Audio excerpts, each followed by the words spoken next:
Hello friends, welcome to my YouTube channel. ഇന്ന് ഞാനൊരു fish recipe ആയിട്ടാണ് വന്നിട്ടുള്ളത്. ഇത് എൻ്റെ ആദ്യത്തെ റെസിപ്പിയും കൂടിയാണ്. മീൻ പൊള്ളിച്ചതാണെന്ന് ഞാൻ ഉണ്ടാക്കാൻ പോകുന്നത്. അതിനാവശ്യമായിട്ടുള്ള സാധനങ്ങൾ: മീൻ വേണം. മീൻ ഏത് വേണമെങ്കിലും ആവാം, കരിമീനാണ് ഏറ്റവും നല്ലത്. ഇവിടെ ഞാൻ എടുത്തിട്ടുള്ളത് പാരമീനാണ്.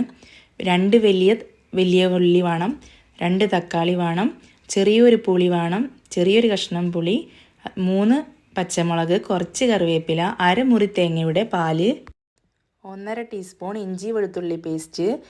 പൊടികളായിട്ട് വേണ്ടത് 1 സ്പൂൺ മുളക് പൊടി, 1.5 teaspoon Kashmiri chilli powder, 1/2 teaspoon fish masala, 1 teaspoon കുരുമുളക് പൊടി, 1/4 ടീസ്പൂൺ മഞ്ഞൾപ്പൊടി. ഇത്രയും സാധനങ്ങളാണ് നമുക്ക് ആവശ്യമുള്ളത്. അപ്പോൾ ഇത് ആദ്യം തന്നെ ഫിഷൊക്കെ നല്ല വൃത്തിയായിട്ട് കഴുകി വെക്കണം. ആദ്യം തന്നെ മീനിൽ ഉപ്പ് വെള്ളം കലക്കിയത് നല്ല തേച്ച് പിടിപ്പിക്കണം. എന്നാലാണ് മീനിൻ്റെ ഉള്ളിലേക്ക് ഉപ്പൊക്കെ നല്ല പിടിക്കുകയുള്ളൂ. അതിന് ശേഷമാണ് മസാലയൊക്കെ നേരെ തേച്ച് പിടിപ്പിക്കാവൂ. ഒരു പാത്രത്തിലേക്ക് കുറച്ച് എല്ലാ പൊടികളും ഇട്ടിട്ട് നല്ല മിക്സ് ആക്കിയിട്ട് അതിൽ കുറച്ച് നാരങ്ങ നീരൊഴിക്കണം. എൻ്റെ കയ്യിൽ നാരങ്ങ ഉണ്ടായിരുന്നില്ല, അപ്പോൾ അത് കാരണം കൊണ്ട് ഞാൻ വിനാഗിരിയാണ് ഒഴിച്ചിട്ടുള്ളത്. ഞാൻ അരമണിക്കൂർ മീൻ റെസ്റ്റ് ചെയ്യാൻ വെച്ചിരുന്നു. അതാണ് ഇപ്പോൾ എടുത്തിട്ടുള്ളത്, പുറത്തേക്ക് എടുത്തിട്ടുള്ളത്. ഫ്രിഡ്ജിൽ ആദ്യം തന്നെ വെച്ചിരുന്നു. ഇപ്പോൾ മസാലയൊക്കെ നല്ല പിടിച്ചിട്ടുണ്ട്. ഇനി ഞാനത് ഫ്രൈ ചെയ്യാൻ പോവാണ്. ഒരു വലിയ പാൻ വെച്ചിട്ട് വേണം അത് ഫ്രൈ ചെയ്യാൻ. വലിയ മീനായതുകൊണ്ട് ഉള്ളൊക്കെ വേവാൻ നല്ല ടൈം എടുക്കും. ഒരു പുറം വേവാൻ 1/4 മണിക്കൂറെങ്കിലും എടുക്കും. ചെറിയ തീയിൽ 1/4 മണിക്കൂർ നമ്മൾ ഒരു പുറം വേവാൻ വേണ്ടി വെക്കണം. ഇപ്പോൾ ഒരു ഭാഗം നല്ല വെന്തിട്ടുണ്ട്. ഇനി ഞാനത് മറിച്ചിടാൻ പോവാണ്.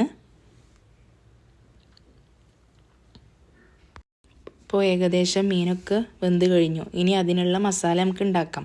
അതിന് വേണ്ടിയിട്ട് ഒരു പാൻ അടുപ്പത്ത് വെക്കണം. പാനിലേക്ക് കുറച്ച് വെളിച്ചെണ്ണ ഒഴിച്ചിട്ട് വലിയ ഉള്ളി, ചെറിയ ഉള്ളി എന്നിവ വഴറ്റിയെടുക്കണം. ഉള്ളി ബ്രൗൺ കളറാവുന്നത് വരെ ഇളക്കി കൊടുക്കണം. ചെറിയ ഉള്ളി ചേർക്കുന്നത് മസാലയ്ക്ക് നല്ല ടേസ്റ്റ് കിട്ടാൻ വേണ്ടിയിട്ടാണ്. ഇപ്പോൾ ഉള്ളിയൊക്കെ ഏകദേശം വഴന്ന് വന്നിട്ടുണ്ട്. ഇനി അതിലേക്ക് പച്ചമുളക്, കറിവേപ്പില എന്നിവ ചേർത്ത് കൊടുത്ത് നന്നായി ഇളക്കണം. ഉള്ളിയുടെ കൂടെ പച്ചമുളക് ഇട്ടാൽ പെട്ടെന്ന് വഴന്ന് കിട്ടും പച്ചമുളക്. ഇനി അതിലേക്ക് കുറച്ച് ഉപ്പിട്ട് കൊടുക്കണം. ഇപ്പോൾ പച്ചമുളകൊക്കെ ഏകദേശം വഴന്ന് വന്നിട്ടുണ്ട്. ഇനി അതിലേക്ക് ഇഞ്ചി വെളുത്തുള്ളി പേസ്റ്റ് എന്നിവ ചേർത്ത് കൊടുക്കണം. ഇഞ്ചി വെളുത്തുള്ളി പേസ്റ്റിൻ്റെ പച്ചമണം മാറുന്നത് വരെ അത് ഇളക്കി കൊടുക്കണം. ഇപ്പോൾ ഏകദേശം ആയിട്ടുണ്ട്. ഇനി അതിലേക്ക് പൊടികൾ ചേർത്ത് കൊടുക്കണം. എല്ലാ പൊടികളും കുറച്ച് കുറച്ചായിട്ട് ഇട്ട് കൊടുക്കണം.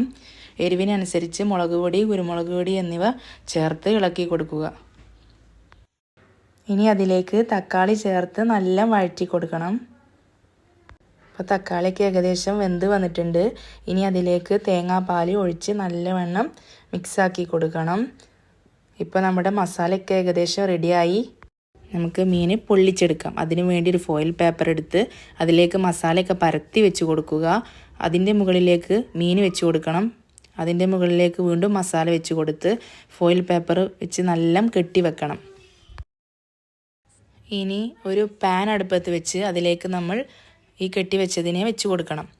ഒരു 15 മിനിറ്റ് ആവുന്നത് വരെ ഇത് അടച്ച് വെച്ചിട്ട് നല്ല വേവിക്കണം. ചെറിയ തീയിൽ ഇട്ട് നല്ല വേവിച്ചെടുക്കണം. അപ്പോൾ തീർച്ചയായും നിങ്ങൾക്ക് എൻ്റെ വീഡിയോ ഇഷ്ടപ്പെട്ടു എന്ന് വിചാരിക്കണു. ഇഷ്ടപ്പെട്ടെങ്കിൽ ലൈക്കും ഷെയറും സബ്സ്ക്രൈബും ചെയ്യണേ. അതിൻ്റെ ഫീഡ്ബാക്ക് നിങ്ങൾ കമൻറ്റ് ബോക്സിൽ അറിയിക്കണേ. അടുത്ത വീഡിയോയുമായിട്ട് ഞാൻ പിന്നെയും വരും. ബൈ.